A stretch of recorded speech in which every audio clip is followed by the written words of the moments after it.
할렐루야. 10월 18일 수요일 묵상 말씀을 시작하겠습니다. 빚진 자들아.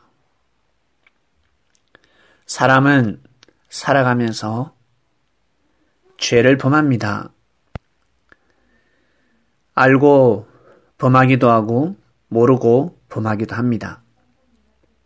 반면에 의 또한 알고 행하기도 하고 모르고 행하기도 합니다. 죄는 욕심에서부터 시작이 됩니다. 경쟁이 아니라 다툼과 싸움에서 욕심이 들어갑니다. 욕심이란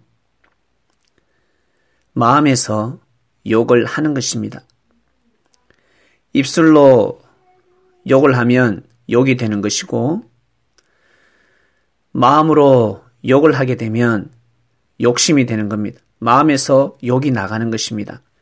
욕심 내는 사람 치고 좋은 사람이 있습니까? 경쟁을 할 때, 선의의 경쟁을 할 때는 참으로 아름답습니다. 그러나 반칙을 할 때는 보기가 흉합니다. 우리나라 국가대표라 할지라도 반칙을 해가면서까지 상대를 다치게 하면서까지 해를 가하면서까지 승리를 거둘 때는 부끄럽습니다. 민망합니다. 그리고 어떤 사람들은 우리나라 편을 들지 않습니다. 욕을 먹어봤습니까? 욕을 얻어먹으면 기분 나쁘죠? 속상합니다. 그처럼 마음에서 욕심을 내기 시작하면 상대는 기분 나쁩니다. 속상합니다. 이렇게 사람들은 욕심이 죄라는 것을 모르고 살아왔습니다. 욕심을 가지게 되면 죄가 탄생합니다. 죄라는 불씨를 빨리 꺼야 하는데, 성령의 불로 빨리 꺼야 하는데 맞불로 꺼야 합니다. 맞불 작전을 펼쳐야 하는데 성령의 불로 성령의 불을 받지 못하니까 불을 끌 수가 없습니다. 욕심이라는 화를 잠재울 수 없습니다. 결국 죄가 탄생하죠.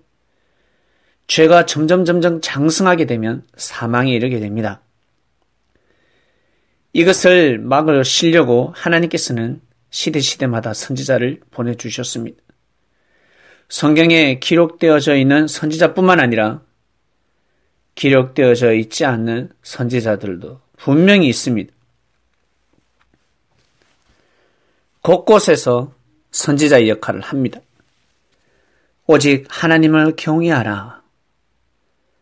하나님을 믿으라. 하나님을 믿는다면 행해야지. 행함 없는 믿음은 죽은 믿음이다.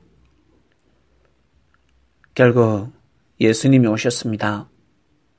예수님이 왜 십자가의 길을 걸어가셨을까? 십자가의 길을 걸어가지 아니하고서는 제자들을 살릴 수가 없었습니다. 자신의 몸을 내어주지 않고서는 자신의 몸을 대속물로 바치지 않고서는 제자들을 살릴 길이 없었습니다. 예수님을 믿는 사람들을, 제자들을 죄다 잡아가니까 엄청난 핍박이 몰아쳤습니다. 우리가 생각하는 것보다 아주 심한 악평과 생명의 위협을 가했습니다. 욕심을 먹게 되면 죄가 탄생합니다. 저 사람은 사망에 이르겠다. 사망에 이르겠다.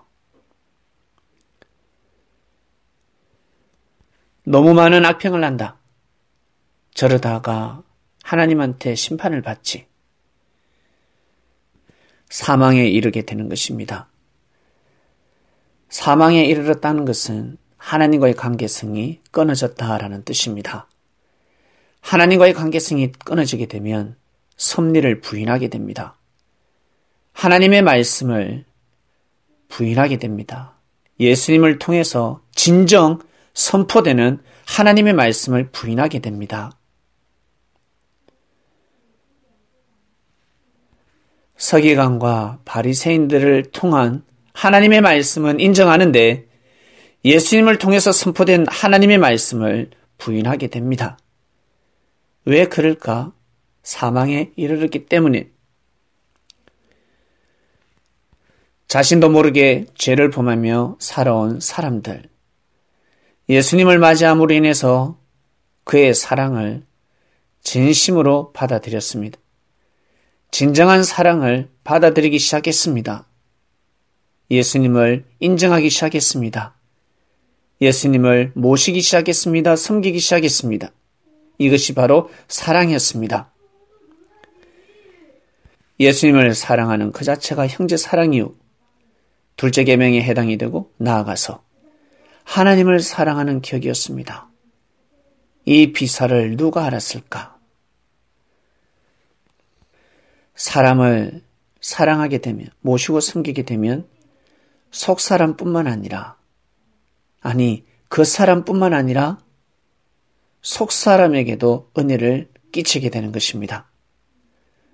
고로 하나님께서 역사하시는 예수님, 예수님의 육을, 예수님이라는 분, 예수님 자체를 위하고 모시고 섬기게 되면 하나님을 섬기게 되는 것, 이것이 바로 그 시대의 비사였습니다. 비밀이었습니다. 영적으로 죄를 범합니다.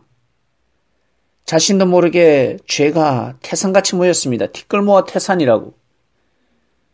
죄가 처음에는 티끌이었지만 나중에는 태산을 이룹니다. 사망에 이르렀습니다. 살 수가 없습니다. 그때 살 수 있는 유일한 방법은 무엇일까? 악이 관영했습니다. 더 이상 살 수가 없습니다. 노아 시대 때 살 수 있는 방법이 무엇일까? 하나님이 홍수 심판을 예정하고 때가 이르렀습니다. 기도한다고 살 수 있을까요? 예배 드린다고 살 수 있을까요? 금식한다고 살 수 있을까요? 전도한다고 살 수 있을까요? 헌금한다고 살 수 있을까요? 어떻게 하면 살 수 있을까? 하나님이 세운 자, 하나님이 보낸 자, 노아의 말씀을 듣는 것입니다. 노아를 통한 하나님의 섭리를 믿어줘야 합니다. 그래야지만이 홍수 심판을 피해갈 수 있습니다. 예수님 시대 때 죄가 태산을 이뤘습니다. 어떻게 하면 죄사함을 받을 수 있을까? 어떻게 하면 영적인 빚을 탕감받을 수 있을까? 예수님을 믿는 것이었습니다.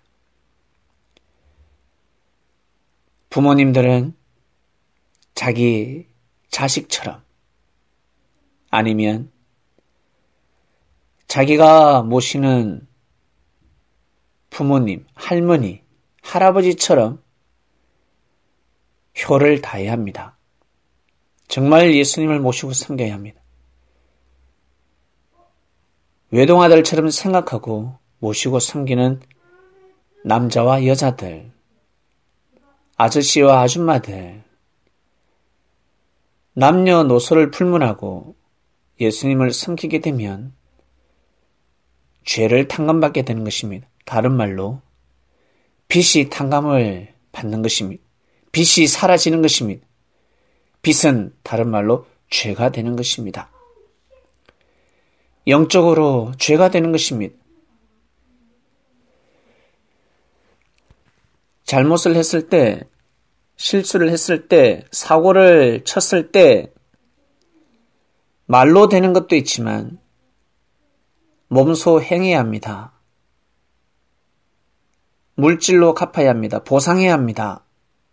그래서 육적인 사람들은 돈으로 안 될 것이 없다라고 합니다. 왜? 이 세상에 물질, 돈은 사람을 구원시키니까 사람의 운명을 바꿔놓기도 합니다. 죽어가는 사람들 물질로 살릴 수도 있습니다. 물질을 가지고 죄를 범한 사람들을 살릴 수가 있습니다.